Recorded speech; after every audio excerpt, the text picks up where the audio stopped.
You need to hear this if you're a fan of the paranormal. This story is messed up, like seriously messed up. We're diving deep into one of the most famous haunted houses in America, the Amityville Horror House.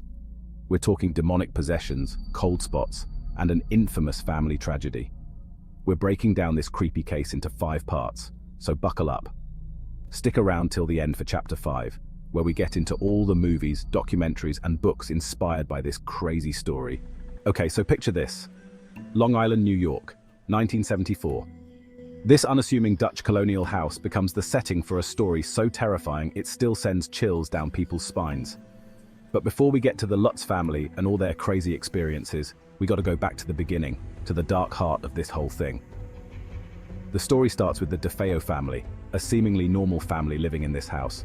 But something was deeply, deeply wrong, and it all culminated in a horrifying event that would forever stain the house. We're talking about a mass murder, you guys. 6 members of the DeFeo family brutally shot in their beds.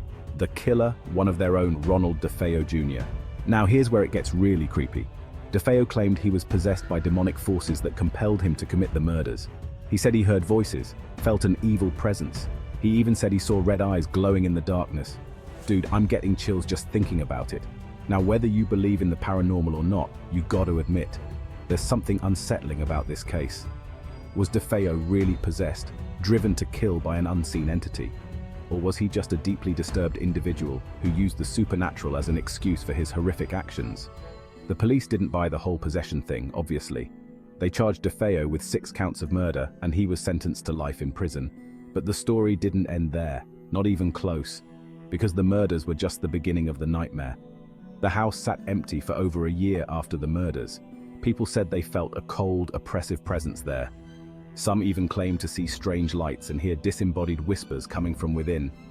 And then came the Lutz family. Okay, so before we get into the Lutz family's terrifying experiences, we have to talk about the DeFeo murders. It's like, to understand the full horror of what happened in that house, you need to understand the darkness that came before. The DeFeos seemed like a typical family on the surface. But behind closed doors, things were falling apart. There was tension, abuse, simmering resentment. Ronald DeFeo Jr., or Butch as his family called him, was a troubled kid. He had a volatile temper, and his relationship with his father, Ronnie Sr., was incredibly strained. Some people say Butch was into the occult, that he dabbled in dark rituals and tried to summon spirits. There are even rumors that he used a Ouija board in the house, which, if you know anything about Ouija boards, is never a good idea. I mean, why would you mess with that stuff? It's like opening a door to another dimension, and you never know what's going to walk through. Now, I don't know if Butch actually summoned something evil, but I do know that on November 13th, 1974, something snapped inside him. He took a .35 caliber rifle and murdered his entire family in cold blood. He shot his parents first, then his 2 brothers and 2 sisters. It was methodical, brutal, and absolutely heartbreaking. The police found the bodies in their beds, still in their pajamas. It was a scene that would shake even the most seasoned investigators to their core. Butch initially tried to claim he had nothing to do with the murders. He said he was out of town, that he had an alibi, but the evidence against him was overwhelming, and his story quickly unraveled. In the end, he confessed to the killings, but his explanation was even more chilling than his silence. He blamed it on the voices, on the evil presence he claimed had been tormenting him for weeks. He said he felt possessed, that he wasn't in control of his own actions. He even claimed that the house itself was alive, that it had whispered to him, urged him to commit the murders. Now this is where things get really crazy. Just over a year after the DeFeo murders, the Lutz family moved into 112 Ocean Avenue. They knew about the house's dark past, but they thought they could handle it. They were wrong. From the moment they stepped inside, the Lutz family knew something was off. The air was heavy, oppressive. There was a strange, sickly sweet smell that permeated the house, and the temperature would fluctuate wildly, going from freezing cold to unbearably hot in an instant. Kathy Lutz started having vivid nightmares, terrifying visions of the DeFeo family murders. She would wake up screaming, drenched in a cold sweat. George became withdrawn, irritable. He would hear voices whispering his name, calling to him from the darkness. The kids, too, were affected by the house's sinister energy. They would see shadowy figures lurking in the corners of their rooms, hear disembodied footsteps echoing down the hallway. Then the activity escalated. Doors would slam shut on their own, Objects would move across the room by themselves.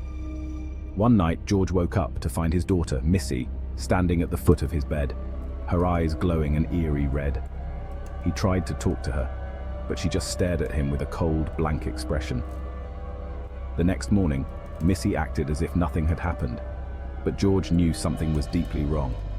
The family tried to ignore the strange occurrences, tried to convince themselves it was all in their heads, but the activity only intensified. They called in priests, paranormal investigators, anyone who might be able to help, but nothing seemed to work. The house was like a sponge soaked in evil, and it was slowly driving the Lutz family insane.